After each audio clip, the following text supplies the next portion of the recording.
আসসালামু আলাইকুম ওরহমতুল্লাহি ওবারাকাতুহু। আজ শোনাবো সূরা শুরার শানে নজুল। কয়েকটি দৃষ্টিকোণ থেকে কাফিররা নবীজির বিরোধিতা করত। এই বিরোধিতার মূল ছিল তাদের নিজেদের খায়েশ পুরো করা। তারা চাইতো নিজেদের মন মর্জির মতো চলার অবাধ স্বাধীনতা। আর ইসলামে প্রবেশ করলে তো এখনও স্বেচ্ছাচারিতা হারাতে হবে নিশ্চিত।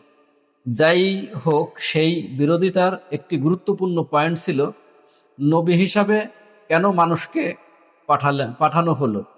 আর এই ধোয়া তুলে নবীজি যাই বলেন তাই তারা মিথ্যা বলে উড়িয়ে দেয়।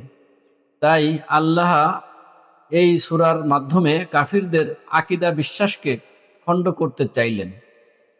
নবী হিসাবে মানুষ পাঠানোর নতুন কোনো বিষয় না, ব্যাপারটা অস্বাভাবিক নয়। কিন্তু আল্লাহর জমিনে বসে বাস করে অন্য কারোর অর্থাৎ মানুষের মন গড়া আইন মেনে নেওয়া, এটা তো পুরোপুরি অস্বাভাবিক ব্যাপার। আল্লাহ আসমান জমিনের সব কিছু মালিক।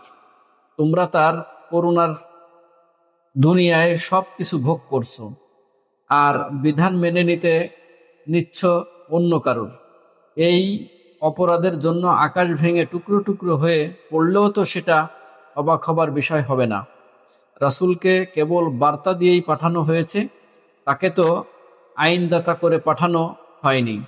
তিনি তো শুধু অতটুকুই বলবেন যতটুকু বলার অনুমতি আল্লাহ তাকে দেন।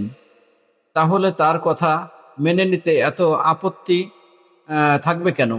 আল্লাহ তাআলা বিভিন্ন যুক্তি দিয়ে তাওহীদ, রিসালাত ও আখিরাতের প্রমাণ তুলে ধরতে এই সূরাটি নাজিল করেছেন।